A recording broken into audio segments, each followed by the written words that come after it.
আজকে প্রাথমিক ৩২,০০০ চাকরি বাতিল মামলাটি অনারেবল জাস্টিস তপব্রত চক্রবর্তী এবং অনারেবল জাস্টিস ঋতব্রত কুমার মিত্র স্যারের ডিভিশন বেঞ্চে কোর্ট নাম্বার ১১-তে দুপুর ২টোর থেকে ফিক্সড ম্যাটার হিসাবে শুনানির জন্য লিস্টেড ছিল।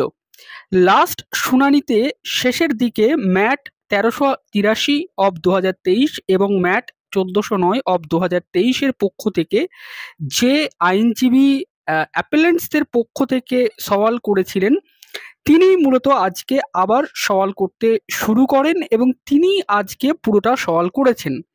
আজকের শুনানি বিকেল ৪টে অবধি হয়নি, বিকেল ৪টের আগেই শুনানি শেষ হয়ে গেছে। আজকের শুনানিতে কি হলো, শুনানির সমস্ত বিষয়বস্তু আপনাদের সাথে এই ভিডিওতে শেয়ার করার চেষ্টা করব। হয়তো ভিডিওর লেন্থ একটু বড় হবে, কিন্তু এই ভিডিওতে ডিটেলস বলার চেষ্টা করব।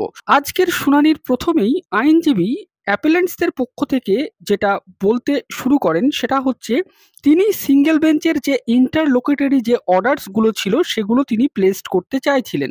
মহামান্য বিচারপতি তখন তাকে বলেন যে তারা এগুলো সব দেখেছেন। তো আইনজীবী তবুও তিনি বলেন যে অর্ডারগুলো দেখার প্রয়োজন রয়েছে। এরপরে তিনি জানুয়ারি ১৭, ২০২৩ সালের অর্ডারটি দেখালেন সিঙ্গেল বেঞ্চের, যেখানে সিঙ্গেল বেঞ্চ বলেছিলেন যে কোনো অ্যাপটিটিউড টেস্ট হয়নি। এরপরে 28 ডিসেম্বর ২০২২-এর একটি অর্ডার তিনি দেখালেন। সেই অর্ডার থেকে দেখা যাচ্ছে যে অ্যাপটিটিউড টেস্ট নাকি হয়েছিল। এরপরে ১৭ই জানুয়ারি ২০২৩-এর একটি অর্ডার তিনি দেখালেন যেখানে অ্যাপটিটিউড টেস্ট হয়নি বলে বোঝা যাচ্ছে। এরপরে ২৪শে জানুয়ারি ১৯ জন পিটিশনারকে এক্সামিন করা হয়েছিল। তারপরে 165 এভিডেন্স অ্যাক্ট প্রয়োগ করা হয়েছিল। রিট পিটিশনে এই যে অ্যাপটিটিউড টেস্ট নেওয়া হয়নি এমন কোনো অ্যালিগেশন ছিল না। এরপর তিনি সেই অর্ডারটিকে ডিটেলসে পড়তে লাগলেন, যেখানে বোর্ড প্রেসিডেন্টকে ইন্টারভিউয়ারদের লিস্ট দিতে বলা হয়েছিল সিক্রেটলি। 6 ফেব্রুয়ারি 2023-র অর্ডার দেখালেন, যেখানে বোর্ড অ্যাপটিটিউড টেস্ট কি সেটা এভিডেভিট করে বলেছিল। এরপর ইন্টারভিউয়ারদের লিস্ট অল ডিটেলস বোর্ডের পক্ষ থেকে দেওয়া হয়েছিল। মহামান্য বিচারপতি তখন জিজ্ঞাসা করলেন যে কত ইন্টারভিউয়ারদের এক্সামিন করা হয়েছিল। আইনজীবী জানালেন যে ৩০ জন ইন্টারভিউয়ার ৫টি জেলা থেকে তাদেরকে ডাকা হয়েছিল, বিশেষত হুগলি, হাওড়া, উত্তর দিনাজপুর, কোচবিহার, মুর্শিদাবাদ, এরকম করে তিনি জেলার নাম পড়তে লাগলেন। এরপর তিনি বললেন যে ইন্টারভিউয়ারদের এভিডেন্স অ্যাক্টে সাক্ষী নেওয়া হয়েছিল। এতগুলো জেলার মধ্যে শুধুমাত্র কেন এই ৫টি জেলাকেই বেছে নিয়েছিলেন মহামান্য সিঙ্গেল বেঞ্চের বিচারপতি, এটার ভিত্তি কী ছিল, এই বিষয় নিয়ে আইনজীবী প্রশ্ন তুললেন। তারপরে আইনজীবী যেটা জানালেন যে 165 এভিডেন্স অ্যাক্টে যে সাক্ষী নেওয়া হয়েছিল 21 ফেব্রুয়ারিতে, আউট অফ 30 ইন্টারভিউয়ারের মধ্যে ১৩ জন ইন্টারভিউয়ার যেখানে বলেছিলেন যে অ্যাপটিটিউড টেস্ট হয়েছিল। এভাবে সমস্ত জেলার মধ্যে মাত্র কতগুলো জেলাকে বেছে নিয়ে যে বলা হয়েছিল অ্যাপটিটিউড টেস্ট নেওয়া হয়নি, এটা কিন্তু বলা ঠিক হয়নি সিঙ্গেল বেঞ্চের, এবং তার ভিত্তিতে এই যে একটা ড্রাস্টিক অর্ডার দেওয়া হয়েছে ৩২,০০০ চাকরি বাতিল, সেটাও সঠিক নয়, এমনটাই কিন্তু বোঝাতে চাইলেন আইনজীবী। এরপরে আইনজীবী মহামান্য বিচারপতিদের একটি কম্পাইলেশন তুলে দিলেন, যেখানে ৩২,০০০ চাকরি বাতিল মামলার কমপ্লিট পিকচার তুলে ধরা হয়েছে বলে দাবি করলেন আইনজীবী। সেই কম্পাইলেশনের একটি টেবিল দেখাতে লাগলেন, কখন কাদের এক্সামিন করেছিল অনারেবল সিঙ্গেল জাজ, যে টেবিলে এই বিষয়টা বলা ছিল। এখানে আইনজীবী যেটা বললেন যে হাওড়া, পূর্ব মেদিনীপুর, বাঁকুড়া এই সমস্ত জেলার পিটিশনারদের সাক্ষী গ্রহণ করা হয়েছিল, কিন্তু সেই জেলার কোনো ইন্টারভিউয়ারদের সাক্ষী নেওয়া হয়নি। এছাড়াও একজন পিটিশনার যার সাক্ষী গ্রহণ করা হয়েছিল এবং যিনি বলেছিলেন অ্যাপটিটিউড টেস্ট হয়নি, কিন্তু তাকে ভেরিফিকেশন স্টেজ থেকেই বাদ দেওয়া হয়েছিল, সে ইন্টারভিউ এবং অ্যাপটিটিউড টেস্টে পার্টিসিপেটই করতে পারেননি। এছাড়াও পশ্চিম মেদিনীপুর, কলকাতা, পুরুলিয়া, নদিয়া, দক্ষিণ দিনাজপুর, বীরভূম, সাউথ ২৪ পরগনা এই সমস্ত জেলার পিটিশনারদের 165 অ্যাক্টে সাক্ষ্য গ্রহণ করা হলেও সেই জেলার ইন্টারভিউদের সাক্ষ্য নেওয়া হয়নি। ১৭ জানুয়ারি ২০২৩ সালের যে ৭ জন পিটিশনারের কথা ভিত্তিতে অনারেবল সিঙ্গেল জাজ বলেছিলেন অ্যাপটিটিউড টেস্ট হয়নি, তার মধ্যে ৬ জন পিটিশনারদের কোনো জেলার ইন্টারভিউদের ডাকা হয়নি, এবং ৭ জন ১৭ জানুয়ারি এবং ১৯ জন ২৪শে জানুয়ারিতে মোট ২৬ জন পিটিশনারদের সাক্ষী নেওয়া হয়েছিল আউট অফ যত পিটিশনার ছিল তাদের মধ্যে।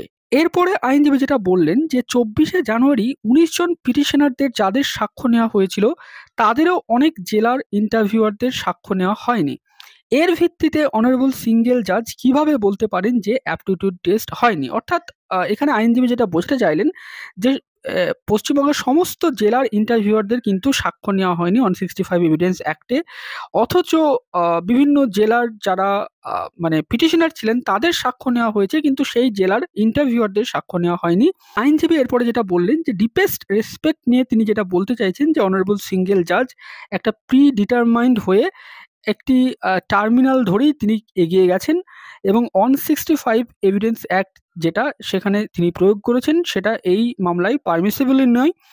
এখানে যে টার্মিনালের কথা তিনি বোঝাতে চাইছেন সেটা হচ্ছে no aptitude test has taken, এবং তার যেটা ফলাফল হয়েছে যে পুরো নিয়োগ প্রক্রিয়ায় দুর্নীতি হয়েছে এমনটাই মনে করেছেন সিঙ্গেল বেঞ্চের বিচারপতি। অনারেবল জাস্টিস তপব্রত চক্রবর্তী তখন জিজ্ঞাসা করলেন যে এই 32,000-এর মধ্যে কত প্রার্থী ট্রেন্ড? তখন আইনজীবী জানালেন যে 32,000-এর মধ্যে সবাই আনট্রেন্ড, কেউ ট্রেন্ড নয়। অনারেবল জাস্টিস তখন একটি গুরুত্বপূর্ণ কথা বললেন যে ট্রেন্ড টিচার্সরা তো প্রত্যেকেই কাজ করছে। তখন আইনজীবী জানালেন যে এখানে ট্রেন্ড টিচার্সরাও অ্যাপটিটিউড টেস্ট দিয়েছে, তাদেরও নিয়োগ পদ্ধতি সেম, আনট্রেন্ড প্রার্থীরা যেমনভাবে নিয়োগ পেয়েছে তেমন। অনারেবল জাস্টিস তখন বললেন যে তাহলে অ্যাপটিটিউড টেস্ট যদি না হয় তাহলে তো ট্রেন্ড টিচার্সদেরও সমস্যা। তখন আইনজীবী যেটা বললেন যে ইন্টারেস্টিংলি এটা অর্ডারে রেকর্ড আছে যে অনারেবল সিঙ্গেল জাজ ট্রেন টিচারদের চাকরি বাতিল করেননি।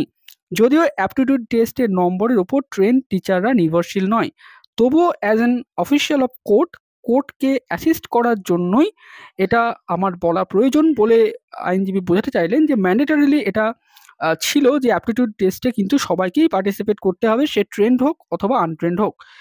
এরপর কিছু প্রশ্ন তিনি ফ্রেম করেছেন বলে বললেন আইনজীবী, সেই প্রশ্নগুলো তিনি মহামান্য বিচারপতিদের কাছে তুলে ধরলেন এবং তার উত্তরগুলো তিনি কম্পাইলেশন আকারে মহামান্য বিচারপতিদের কাছে সাবমিট করলেন। তো প্রথম প্রশ্ন তিনি যেটা বললেন যে whether the impugned judgment is outcome of interlocutory orders and perception subjectivity driven.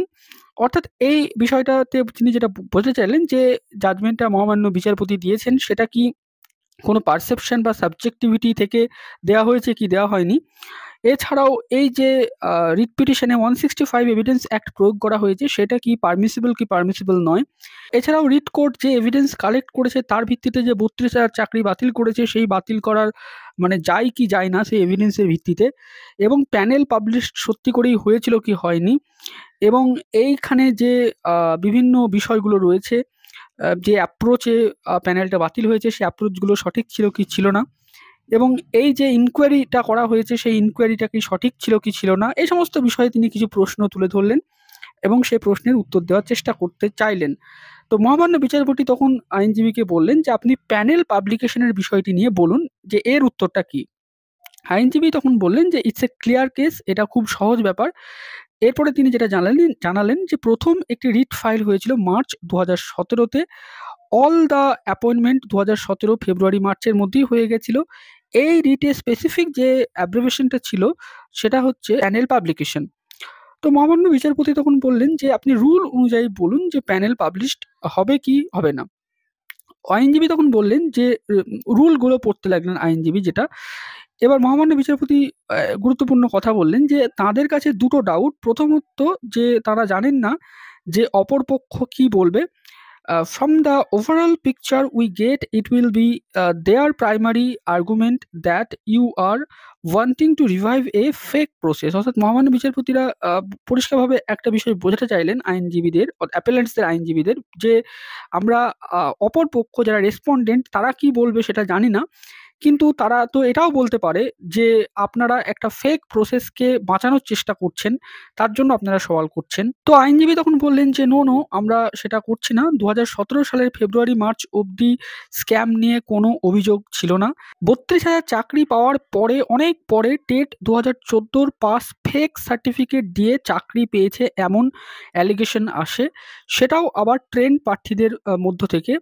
তো টেট 2014-তে আমরা পিটিশনাররা সবাই বসেছিলাম এবং টেট পাস করেছিলাম, এবং টেট 2014 পাস প্রার্থীরা 2016, 2020, 2022 নিয়োগে অংশ নেয়। 70,000 শিক্ষক টোটাল নিয়োগ হয়, যার মধ্যে 32,000 হচ্ছে আনট্রেন্ড, যারা 2016-তে পার্টিসিপেট করেছিল। অনারেবল জাস্টিস তখন জিজ্ঞাসা করলেন যে, "আচ্ছা, ট্রেন্ড প্রার্থীরা তো এই ডিসপিউটের মধ্যে নেই। কোনো ট্রেন্ড প্রার্থী কি আমাদের কাছে এসেছেন?" তো আইনজীবী বলেন যে, "কোনো ট্রেন্ড প্রার্থী এই ডিসপিউটের মধ্যে নেই। কোনো ট্রেন্ড প্রার্থী আসেননি।" তো অনারেবল জাস্টিস বললেন, "তাহলে 32,000 যে প্রার্থীরা রয়েছে, তাদের মধ্যে কি কোনো ট্রেন্ড কেউ আছে?" তো আইনজীবী জানালেন যে, "এরা প্রত্যেকেই আনট্রেন্ড ছিল যখন চাকরি পায় তখন।" অনারেবল জাস্টিস তখন বলেন যে, "ঠিক আছে।" তো আইনজীবী এবার বললেন যে, সিঙ্গেল বেঞ্চের যে জাজমেন্ট সেখানে এটা রেকর্ড আছে যে, আ ৩২,০০০ যারা চাকরি যাদের চলে গেছে তারা আনট্রেন্ড, কিন্তু কোনো ট্রেন্ড প্রার্থীদের চাকরি তিনি বাতিল করেননি। এরপরে তিনি যেটা বললেন যে, ২০১৬ সালে ৪২,৯৪৯ জন নিয়োগ হয়, যার মধ্যে ৩২,০০০ আনট্রেন্ড ছিল এবং ১০,০০০ সামথিং মতো ট্রেন্ড ছিল। এরপরে ২০২০ সালে যে নিয়োগ হয় সেখানে ১৬,৫০০ নিয়োগ হয়েছিল, সেটা পুরোটাই ট্রেন্ড। সেখানে কোনো আনট্রেন্ড প্রার্থী ছিল না। এরপরে ২০২২ সালে ১১,৭৬৫ জন নিয়োগ হয়, তারা সকলেই ট্রেন্ড ছিলেন। এবং তিনি যেটা বলতে চাইলেন আইনজীবী, যে মার্চ ২০১৭-তে প্যানেল প্রকাশ চেয়ে যে মামলা হয়েছিল সেই পিটিশনটি honourable justice Arijit Banerjee dismissed করেন বা খারিজ করে দেন। তো মহামান্য বিচারপতি তখন বলেন যে, "এগুলো আমরা দেখেছি।" আইনজীবী তখন আরও যে গুরুত্বপূর্ণ বিষয়টি বলার চেষ্টা করেন যে, জাস্টিস হিরণময় ভট্টাচার্যের এজলাসে আ অনেকগুলো মামলা হয়, সেই মামলাও কিন্তু খারিজ হয় মূলত রিজার্ভেশন পলিসিকে নিয়ে। সেই মামলার কিছু পিটিশনার এই মামলাতেও আছে বলে তিনি দাবি করেন এবং তিনি প্রিন্সিপাল অফ রেস জুডিকাটার যে ফর্মুলা সেটা বলেন যে এইখানে এপ্লাই হচ্ছে। অর্থাৎ যারা পিটিশনার তারা সেখানে পিটিশন ফাইল করেছে, সেখানে হেরেছিল, আবার এখানেও তারা ফাইল করছে একই বিষয় নিয়ে, এমনটা বলতে চান।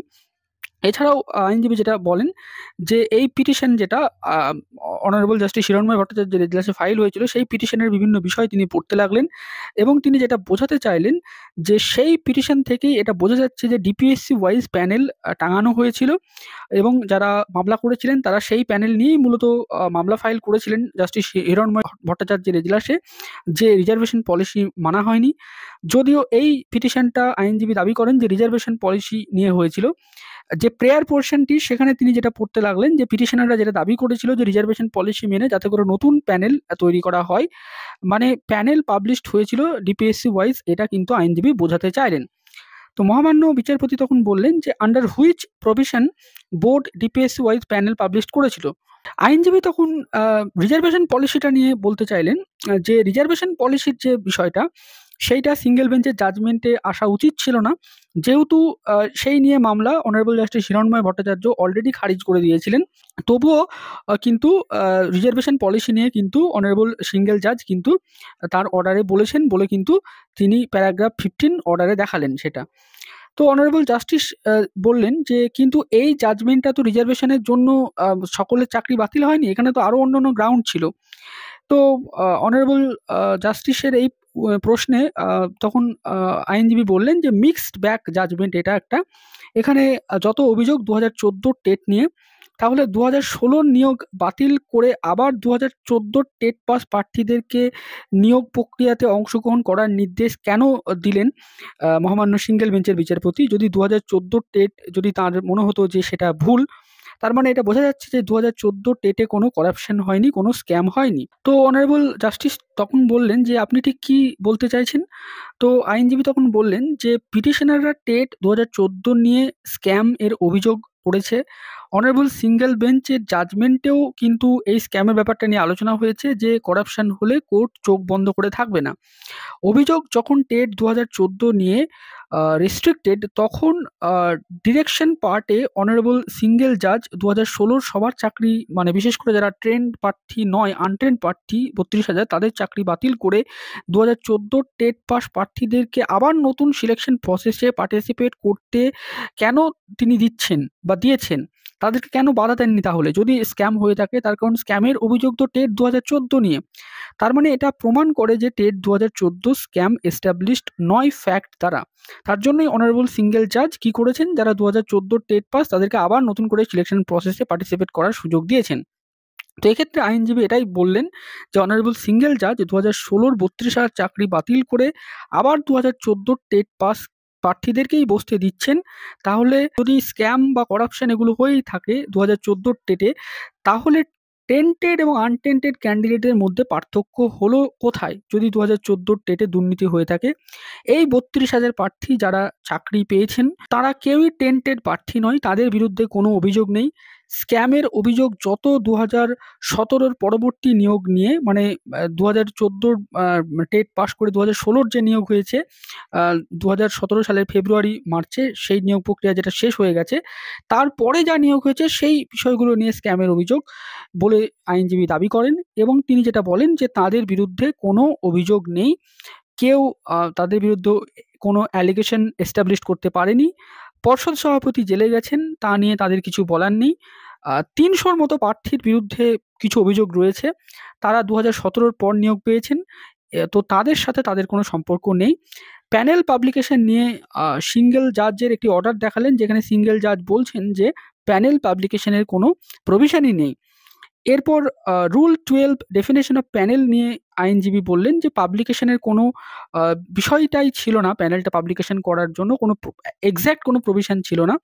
এই নিয়ে জাজমেন্টও তিনি কিছু সাইড করলেন, এবং আইনজীবী মহামান্য বিচারপতির যে কোয়ারিজ ছিল যে প্যানেলটা পাবলিশড হয়েছে কি হয়নি, সেই কোয়ারিজটার জন্য বা সেই কোয়ারিজের উত্তর দেওয়ার জন্য আইনজীবী জানালেন যে প্যানেল ডিপিএসসি ওয়াইজ পাবলিশড হয়েছিল। ডিপিএসসি হচ্ছে appointing authority, rule 16 sub point 1 কে এর অনুযায়ী রুল মানে অনুযায়ী কিন্তু ডিপিএসসি প্যানেল পাবলিশড করেছিল। তাদের পাবলিশড বলতে গেলে তারা সেই প্যানেলটা টাঙিয়েছিল ডিপিএসসি। তো সেটাকেই প্যানেল পাবলিশড বলে বললেন আইনজীবী, এবং স্পেসিফিকভাবে বোর্ড তার ওয়েবসাইটে যে প্যানেল পাবলিশড করবে এমন কোনো রুল ছিল না বলে আইনজীবী বললেন। অনারেবল জাস্টিস তখন বললেন যে রুল 4 এর মানে সাব পয়েন্ট 5 এ যেটা বলা হয়েছে যে বোর্ড মোডালিটি, প্রসিডিওর, গাইডলাইনস এগুলো ঠিক করবে। তো মহামান্য বিচারপতি বললেন, এগুলো কি বোর্ড কিছু ঠিক করেছিল? মানে বোর্ড তো এগুলো কিছুই ঠিক করেনি যে প্যানেলটা কিভাবে পাবলিশড হবে। যদি আদৌ পাবলিশড হয় ডিপিএসসিতে, তাহলে বোর্ড কোন মোডালিটিতে বা কোন গাইডলাইনে সেগুলোকে দিয়েছিল, এরকম কি কিছু রয়েছে? তখন আইনজীবী বললেন যে সেটা বোর্ড বলতে পারবে।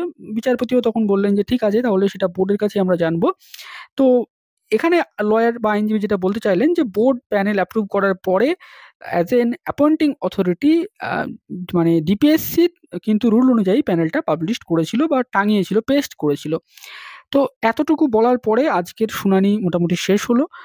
মহামান্য বিচারপতি মাঝে, মাঝে কিছু প্রশ্ন করছিলেন। আবার আজকের শুনানি শেষ হওয়ার পরে আবার আগামীকালকে এই মামলার শুনানি রয়েছে। মহামান্য বিচারপতি চাইছেন যে যারা অ্যাপেলেন্টস রয়েছে তাদের বক্তব্য যেন আগামীকালকেই শেষ হয়। এরপরে যারা মূল মামলাকারী এই যে মামলার, তাদের বক্তব্য মহামান্য বিচারপতি কিন্তু শুনতে চাইছেন যে তারা কি বলেন। তো যাদের চাকরি বাতিল হয়েছিল সিঙ্গেল বেঞ্চের জাজমেন্ট অনুযায়ী, তাদের বক্তব্যই কিন্তু চলছে দীর্ঘদিন ধরে। তো এবার মহামান্য বিচারপতি চাইছেন তাদের বক্তব্য আপাততভাবে শেষ হোক, এবং যারা অরিজিনাল রিট পিটিশনার তাদের বক্তব্য তিনি শুনতে চাইছেন। তো আগামীকালকে তিনি রিকোয়েস্ট করেছেন যেন তাদের বক্তব্যটা প্রায় শেষ হয়। তো আজকের ভিডিওটা এই পর্যন্তই। ভিডিওটি শেষ অবধি দেখার জন্য আপনাদের সকলকে জানাই অসংখ্য ধন্যবাদ।